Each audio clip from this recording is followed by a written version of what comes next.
കുതിരപ്പുറത്തു വന്ന കിഴവൻ. ഒരിടത്ത് കുറെ തൊഴിലാളികൾ ഒരു മരത്തടി തള്ളി നീക്കാൻ പാടുപെടുകയായിരുന്നു. തൊഴിലാളികളെക്കൊണ്ട് വേല ചെയ്യിക്കാനായി മോടിയിൽ വസ്ത്രധാരണം ചെയ്ത ഒരു ഓഫീസർ അവിടെ നിൽക്കുന്നുണ്ടായിരുന്നു. എല്ലാവരും ഒത്തുപിടിച്ചിട്ടും തടി അനങ്ങുന്നില്ല. ഇത് കണ്ട് ഓഫീസർക്ക് ശുണ്ഠി വന്നു. അയാൾ അവരെ ഒട്ടും അലിവില്ലാതെ ശകാരിക്കാൻ തുടങ്ങി. കഴുതകൾ, നിന്നെയൊക്കെ തിന്നാനല്ലാതെ വല്ലതിനും പറ്റുമോ? ഈ രംഗം കണ്ടുകൊണ്ടും കേട്ടുകൊണ്ടും തലയിൽ തൊപ്പിവച്ച ഒരു കിഴവൻ കുതിരപ്പുറത്ത് അതുവഴി വന്നു. അദ്ദേഹം കുതിരപ്പുറത്ത് നിന്നിറങ്ങി ഓഫീസറുടെ അരികിലേക്ക് ചെന്നു.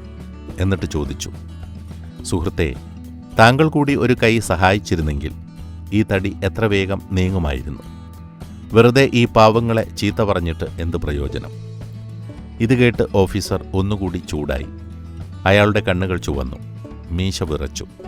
ചുണ്ടുകൾ കോട്ടിക്കൊണ്ട് അയാൾ പറഞ്ഞു, ഏയ് കിഴവ, ഞാൻ ആരാണെന്ന് നിനക്കറിയാമോ? ഇല്ല, മനസ്സിലായില്ല.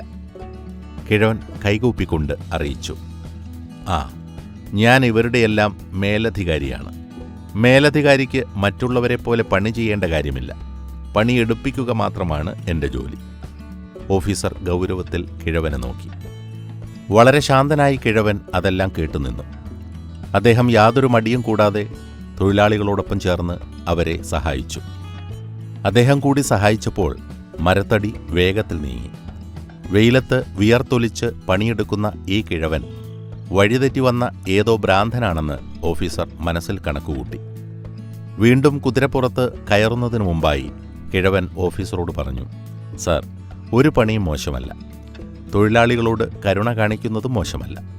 അല്പനേരം ഇവരെ സഹായിച്ചപ്പോൾ എൻ്റെ മനസ്സിന് എന്തൊരാനന്ദമാണ്. ഹേ മനുഷ്യ, വിഡ്ഢിത്തം പുലമ്പുന്ന നീ ആരാണ്? ഓഫീസർ ആരാഞ്ഞു. സഹോദര, ഒരുപക്ഷെ നിങ്ങൾക്കെന്നെ അറിയുമായിരിക്കും. എല്ലാവരും എന്നെ ജോർജ് വാഷിങ്ടൺ എന്ന് വിളിക്കുന്നു. ഇത് കേട്ട് ഓഫീസർ നടുങ്ങി. ഈ ലോകത്തിൻ്റെ മുഴുവൻ ആരാധ്യനായ അമേരിക്കൻ പ്രസിഡന്റ് ജോർജ് വാഷിങ്ടണാണ് തൻ്റെ മുന്നിൽ നിൽക്കുന്നതെന്ന യാഥാർത്ഥ്യം അപ്പോഴാണ് അയാൾക്ക് മനസ്സിലായത്.